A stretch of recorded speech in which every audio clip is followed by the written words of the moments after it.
A young Texas woman was eaten alive while trying to do her job.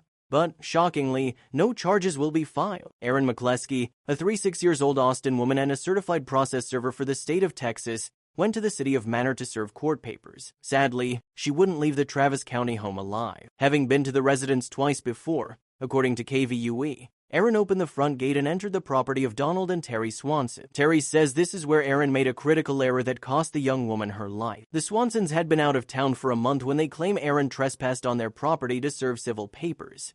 With no one home, Erin was violently attacked by 6 of the Swansons' dogs. An autopsy determined the dog severed a major artery in Erin's arm. She lived 10 to 15 excruciating minutes before she bled out. The medical examiner later determined all 6 dogs participated in the attack. In their absence, a friend was giving the Swansons' dogs food and water. After Erin was mauled to death in their front yard, her body was found later that day by the dog's temporary caretaker. Animal protection officers were called, and 6 adult dogs involved in Erin's death were impounded, Fox 7 reported. Authorities also found 14 puppies living on the property, which were eventually adopted out, according to KVUE.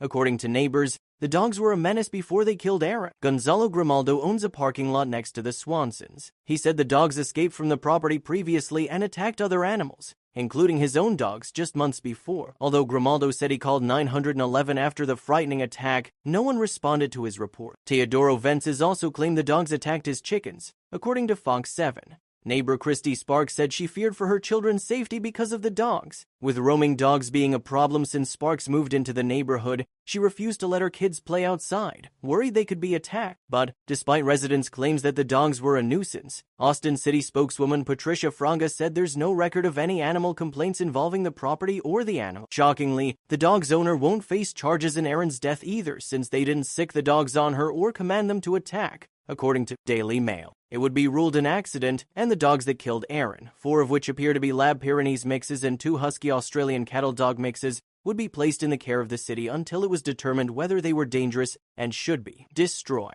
This is where the case takes another troubling turn. A judge ordered the dogs euthanized, but over a year after killing Erin McCleskey, 5 of the 6 dogs that mauled her to death were still living at the Austin Animal Center as the Swansons' attorney, Eric Torbeson, tried to save their lives. Although one of the dogs had died, it wasn't from euthanasia. Instead, it reportedly contracted a fatal case of heartworms. But Torbeson was determined to see the other 5 live. "I want the dogs to have due process in court," Torbeson said. Believing in the cause so much, he took it on for free. "It's very sad that a human being died. She chose to trespass on the property."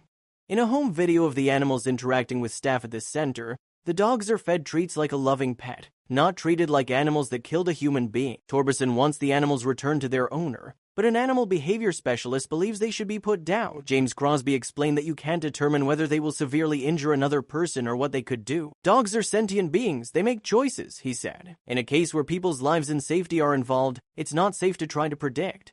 Worried about the dogs' welfare, Torbeson said being locked up all this time wasn't good for their well-being. Claire Carter, a former prosecutor on numerous animal cruelty cases, agreed, but only in part. "For something to have gone on for over a year and animals be forced to live that way is inhumane," Carter said, but quickly added that trying to save their lives through the lengthy appeals process was a waste of time. The state's job is to keep the community safe, which is why Carter ultimately believes the dogs should be put down. "It's fairly ridiculous. They have bypassed the procedures in place to expedite this process so that animals didn't have to suffer unnecessarily," Carter said. And the 5 animals in question aren't the only ones paying the price for this blatant abuse of the court system. According to the city of Austin, it costs approximately $39.75 to care for 1 dog per day, KVUE reported, estimating that caring for the dogs had already cost taxpayers roughly $116,000, a figure that only went up every day until trial. This miscarriage of justice is a slap in the face of Erin McCleskey's loved ones and spits on taxpayers and other animals that could be cared for with those funds. When an animal kills a human, it's no longer safe to be someone's pet and should be put down.